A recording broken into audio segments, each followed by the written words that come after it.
नमस्ते मेरे प्यारे बच्चों।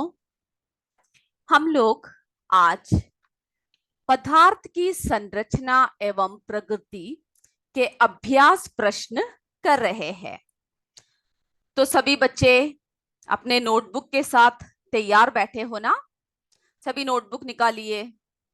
और हम लोग कितने प्रश्न अभी तक कर चुके हैं, जरा अपने नोटबुक खोल के देखिए सभी।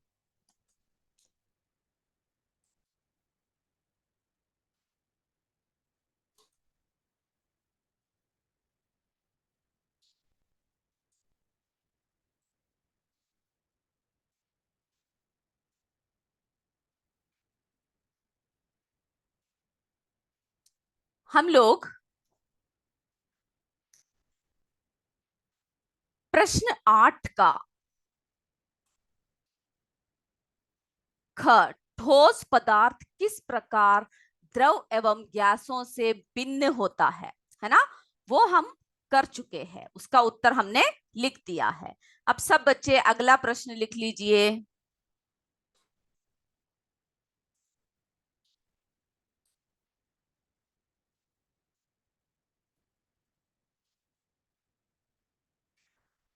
चलिए अगला प्रश्न देखिए।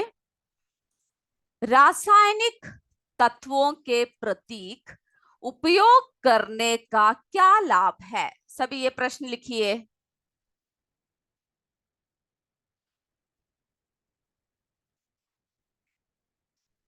रासायनिक तत्वों के प्रतीक उपयोग करने का क्या लाभ है?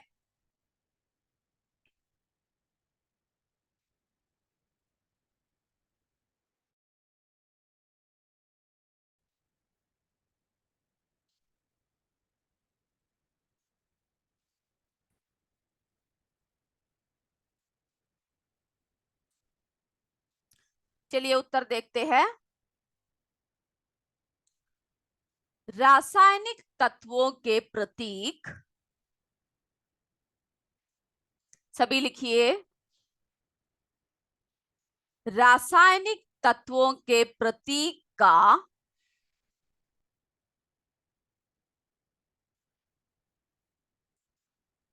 उपयोग करने से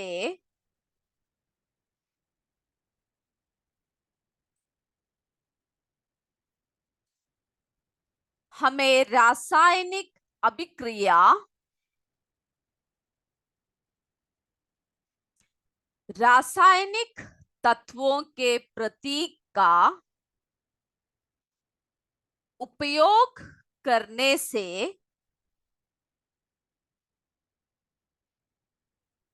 हमें रासायनिक अभिक्रिया दर्शाने में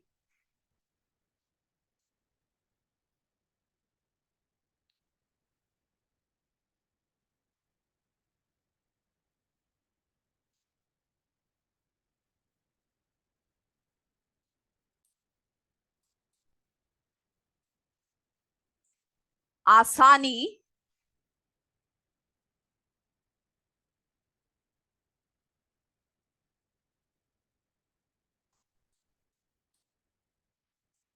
उत्तर लिखिए। रासायनिक तत्वों के प्रतीक का उपयोग करने से हमें रासायनिक अभिक्रिया दर्शाने में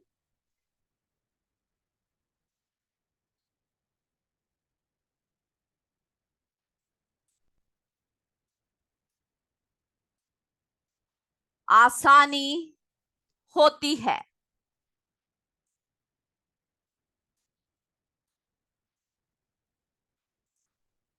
रासायनिक अभिक्रिया दर्शाने में आसानी होती है, जिससे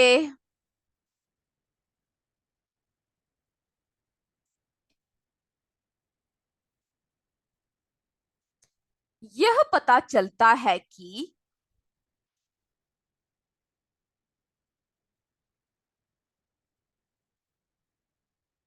जिससे यह पता चलता है कि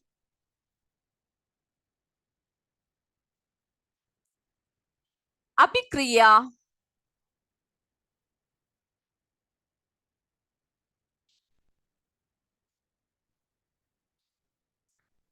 में तत्व के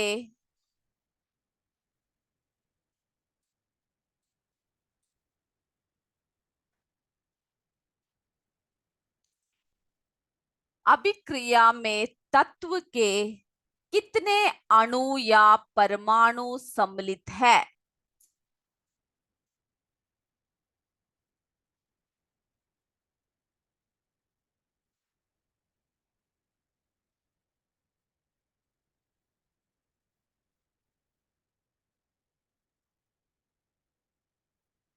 लिख लिया।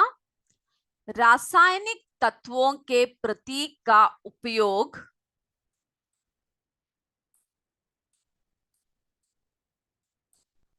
करने से हमें रासायनिक अभिक्रिया दर्शाने में आसानी होती है।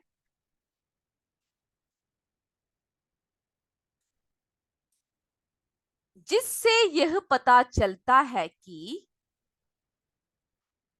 अभिक्रिया में तत्व के कितने अणु या परमाणु सम्मिलित है।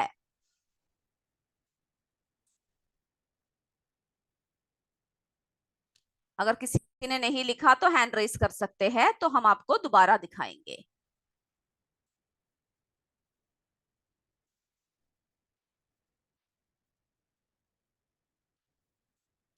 चलिए अब अगला प्रश्न लिखिए। H2 तथा 2H में क्या अंतर है?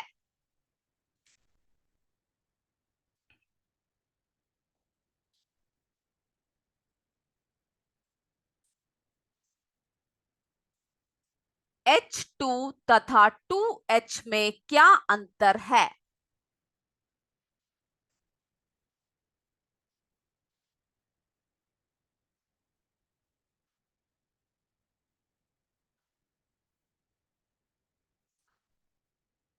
उत्तर लिखिए। H2 का प्रयोग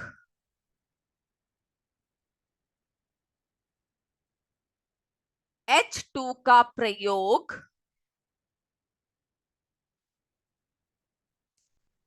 हाइड्रोजन के एक अणु को दर्शाने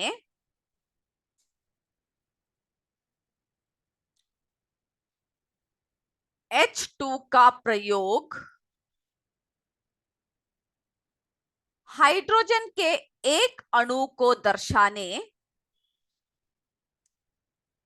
के लिए होता है। हाइड्रोजन के एक अणु को दर्शाने के लिए होता है।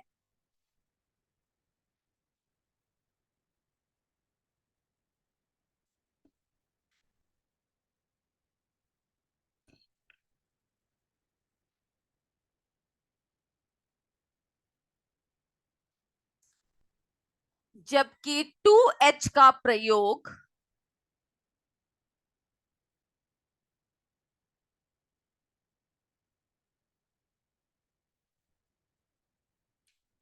जबकि 2H का प्रयोग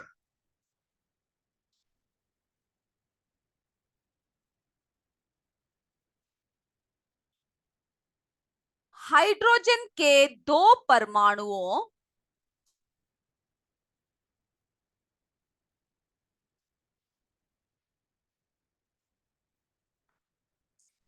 हाइड्रोजन के दो परमाणुओं को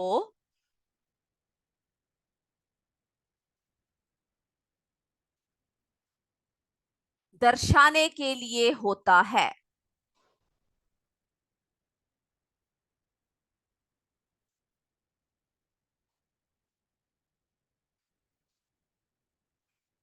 H2 का प्रयोग हाइड्रोजन के एक अणु को दर्शाने के लिए होता है, जबकि 2H का प्रयोग हाइड्रोजन के दो परमाणुओं को दर्शाने के लिए होता है। जिन लोगों ने उत्तर पूरा कर लिया वो अगला प्रश्न लिख सकते हैं।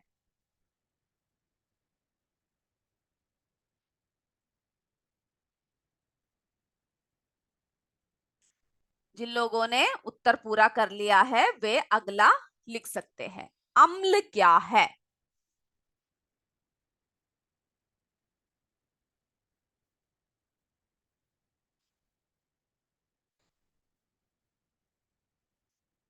अम्ल क्या है?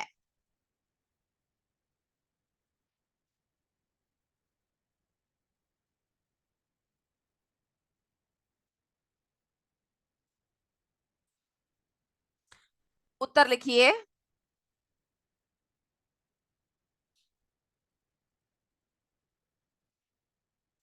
वह पदार्थ जो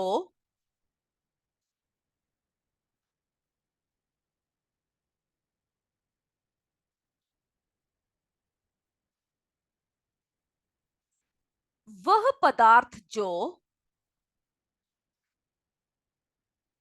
स्वाद में खट्टे होते हैं,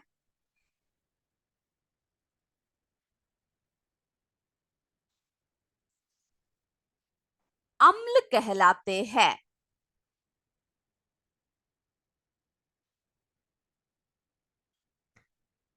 वह पदार्थ जो स्वाद में खट्टे होते हैं, अम्ल कहलाते हैं।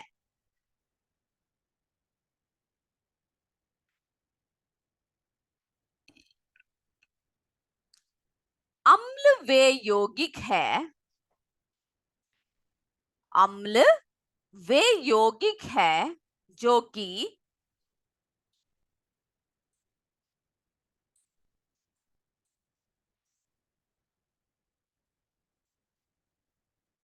पानी में घुलकर पानी में घुलकर H+ आयन देते हैं।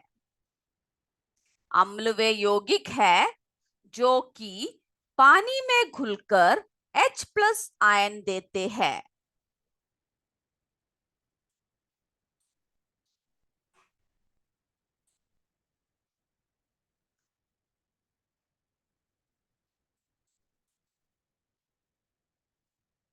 ये आप पॉइंट जैसे लिख सकते हैं, एक एक पॉइंट करके लिख सकते हो तो पढ़ने में आपको आसानी होगी। नीले लिटमस को लाल कर देते हैं।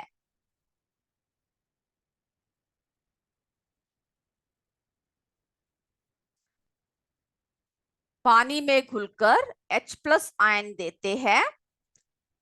नीले लिटमस को लाल कर देते हैं।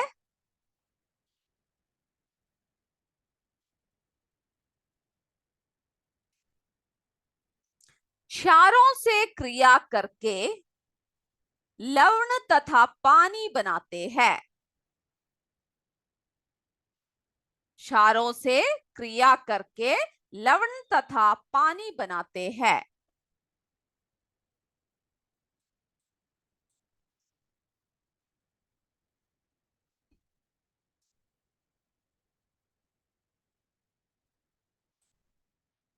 अब हम उदाहरण देखते हैं।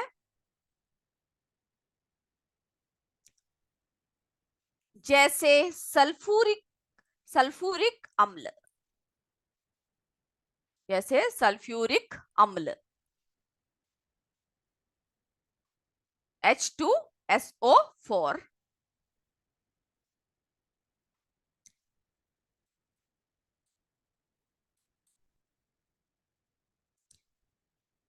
जैसे सल्फ्यूरिक अम्ल H2SO4, हाइड्रोक्लोरिक अम्ल HCl,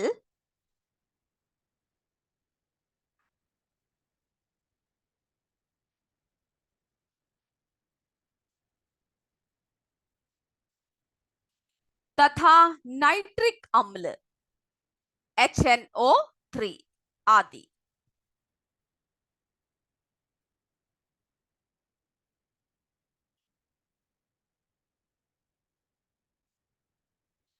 हम अम्ल का उदाहरण देख रहे हैं।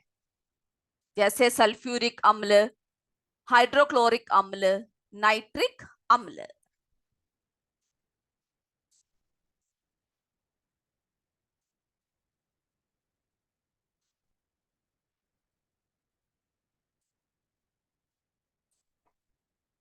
लिख लिया ना? जिन्होंने लिख लिया वो अपना अगला प्रश्न लिख सकते हैं।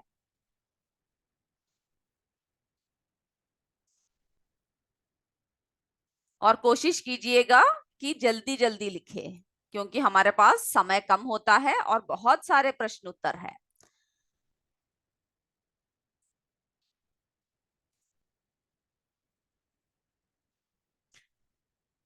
किसी का नहीं लिखा हो तो वो अपना हैंड रेस कर सकते हैं या मैसेज कर सकते हैं।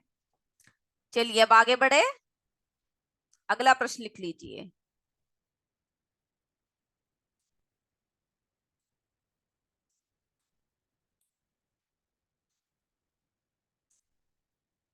सूचक किसे कहते हैं?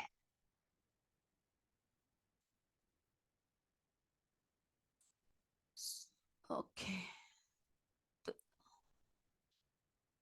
तो किसी का छूट गया है, हम एक और बार दिखाते हैं। चलिए लिखिए, जिन लोगों ने लिख लिया है वो आगे बढ़ सकते हैं। आगे का प्रश्न लिख के रखिए, जिन्होंने नहीं लिखा जल्दी से लिखिए।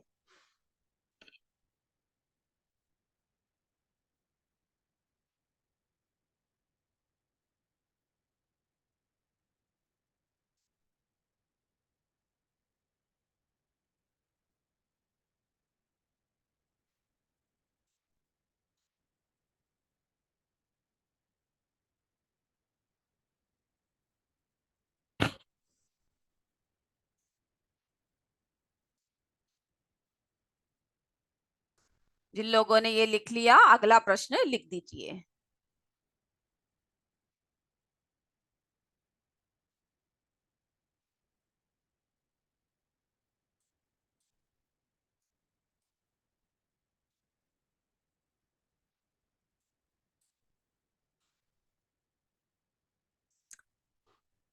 उदाहरण है सल्फ्यूरिक अम्ल, हाइड्रोक्लोरिक अम्ल, नाइट्रिक अम्ल। उदाहरण को आप जैसे करके यहाँ पर क्या कर सकते हो, एक रेखा खींच के अच्छे से आप लिख सकते हो, जिससे कि आपको आसानी से समझ में आ जाए। मैं उम्मीद करती हूँ जिन्होंने हैंड रेस किया है उन लोगों ने लिख लिया है। आगे बढ़े।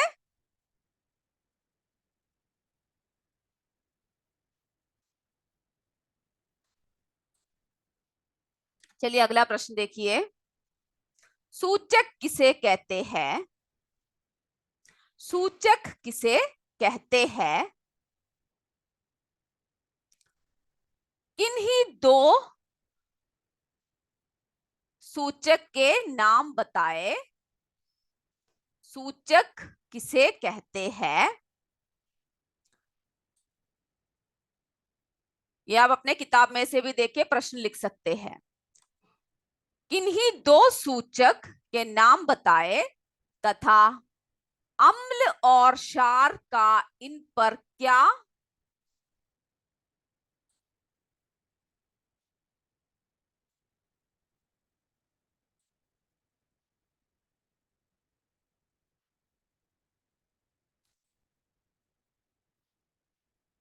चलिए लिखिए, सूचक किसे कहते हैं? किन्हीं दो सूचक के नाम बताए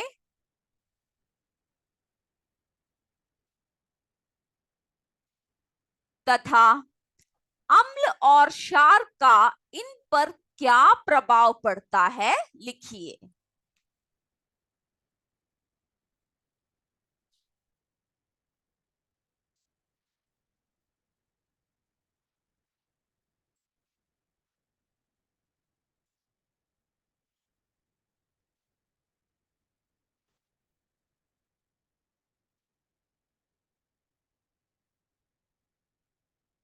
प्रश्न लिख लिया ना?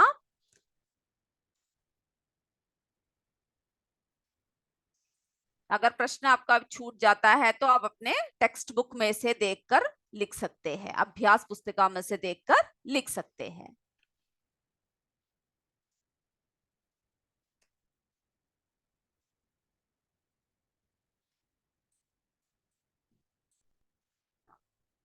चलिए उत्तर शुरू करें। अम्ल एवं क्षारक की पहचान करने के लिए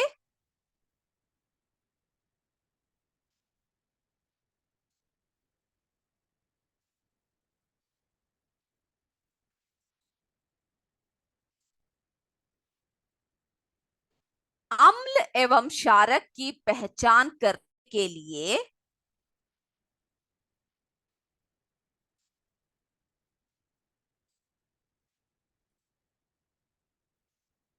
हम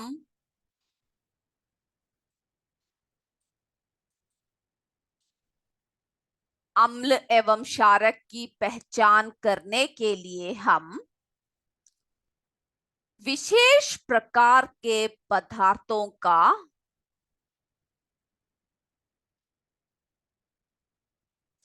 विशेष प्रकार के पदार्थों का उपयोग कर सकते हैं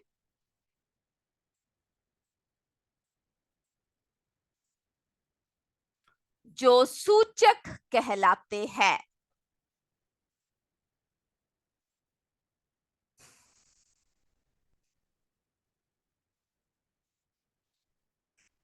अम्ल एवं क्षारक की पहचान करने के लिए हम विशेष प्रकार के पदार्थों का उपयोग कर सकते हैं जो सूचक कहलाते हैं।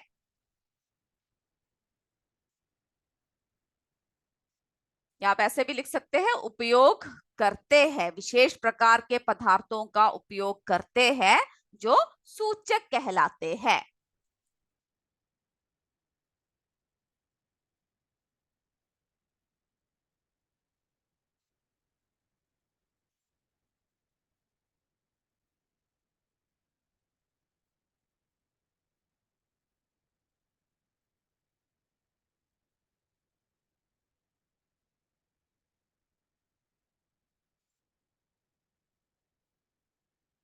लिख लिया ना?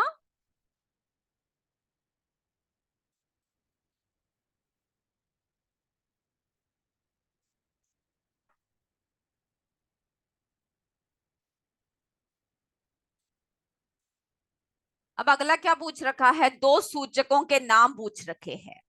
तो आप दो सूचक पदार्थ करके क्या कर सकते हैं? यहां पर एक अंडरलाइन कर सकते हैं, यहां पर एक रेखा खींच सकते हैं। दो सूचक पदार्थ,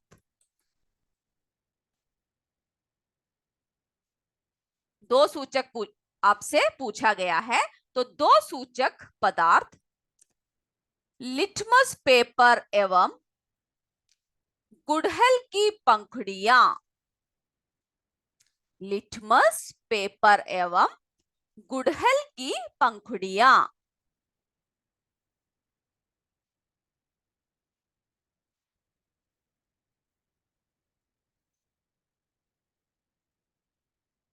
किसी का छूट गया हो तो वो अपना हैंड रेस कर सकते हैं, हम आपको दोबारा दिखाएंगे।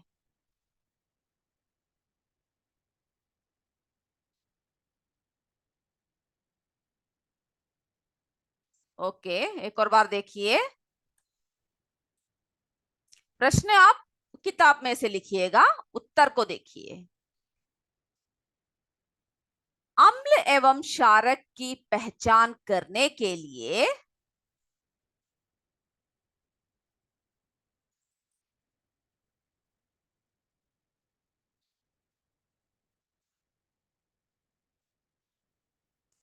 हम विशेष प्रकार के पदार्थों का उपयोग कर सकते हैं जो सूचक कहलाते हैं।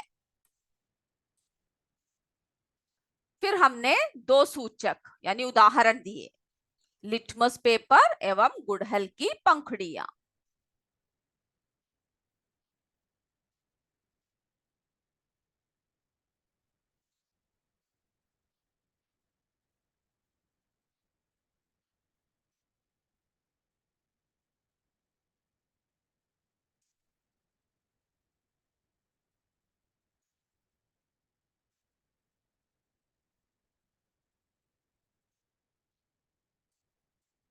लिख लिया ना?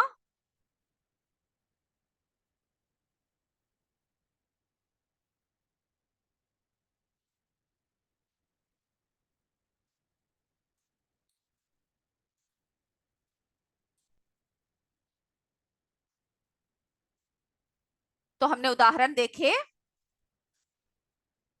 अब हम देखेंगे कि इन पर क्या प्रभाव पड़ता है। इन सूचकों को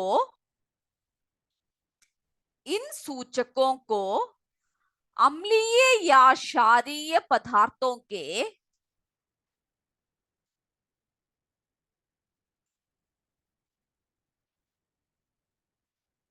इन सूचकों को अम्लीय या क्षारीय पदार्थों के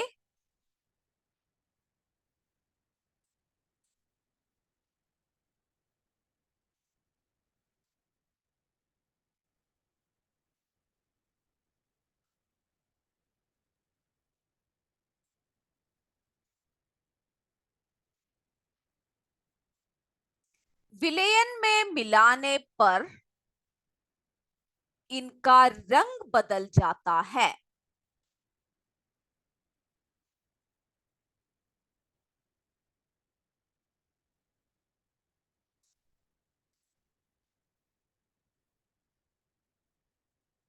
इन सूचकों को अम्लीय या क्षारीय पदार्थों के विलयन में मिलाने पर इनका रंग बदल जाता है।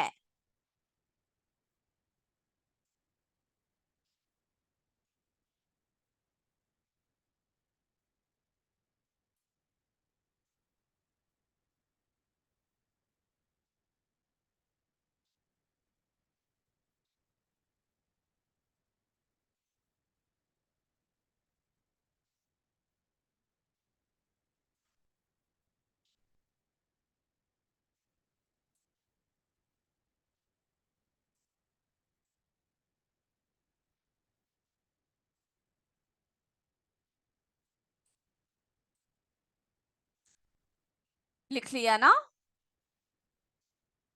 इसी प्रकार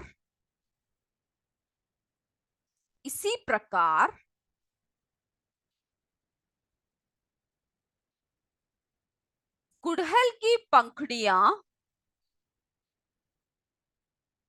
इसी प्रकार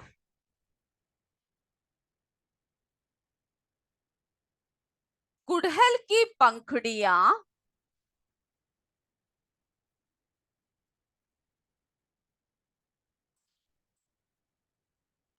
अम्लीय इसी प्रकार गुड़हल की पंखुड़ियां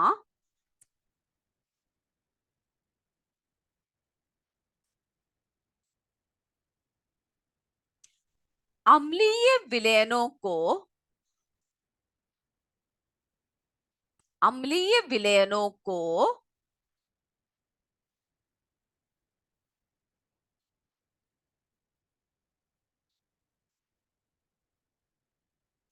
गहरा गुलाबी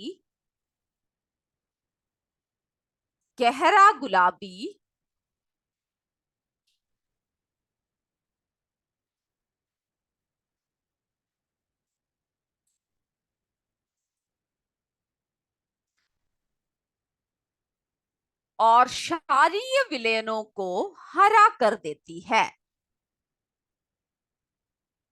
इसी प्रकार गुड़हल की पंखुड़ियां अम्लीय विलयनों को गहरा गुलाबी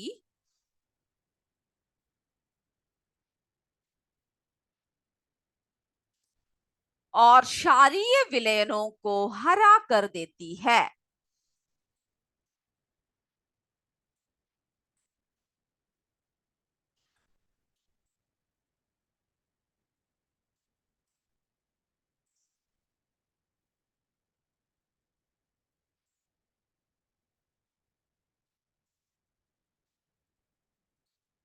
सभी ने लिख लिया ना?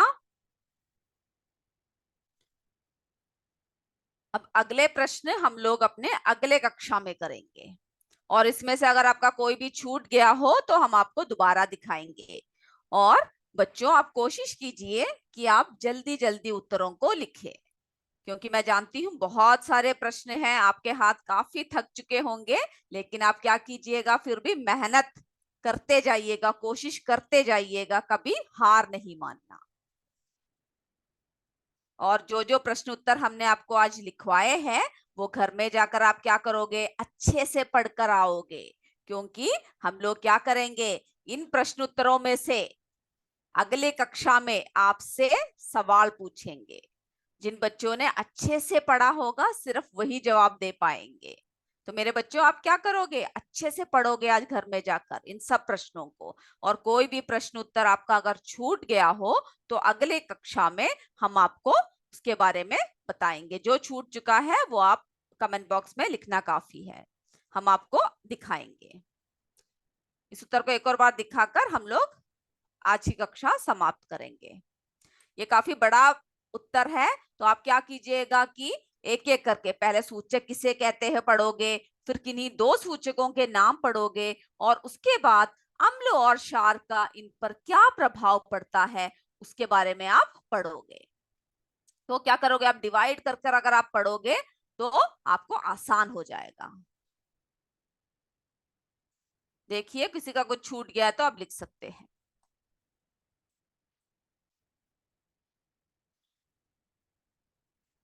नहीं तो चेक कर लीजिए।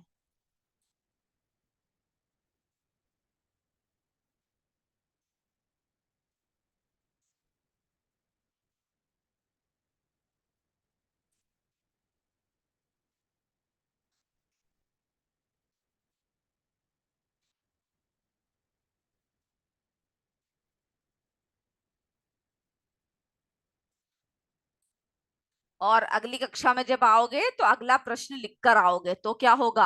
आपको आसानी हो जाएगी। अम्ल और क्षार की पारस्परिक क्रिया द्वारा लवण तथा पानी का बनना कौन सी क्रिया है? ये प्रश्न आप अगली कक्षा में लिखकर आओगे। तो आज की कक्षा हम यहीं पर समाप्त करते हैं। जय विद्या शक्ति, जय हिंद, जय भारत। धन्यवाद।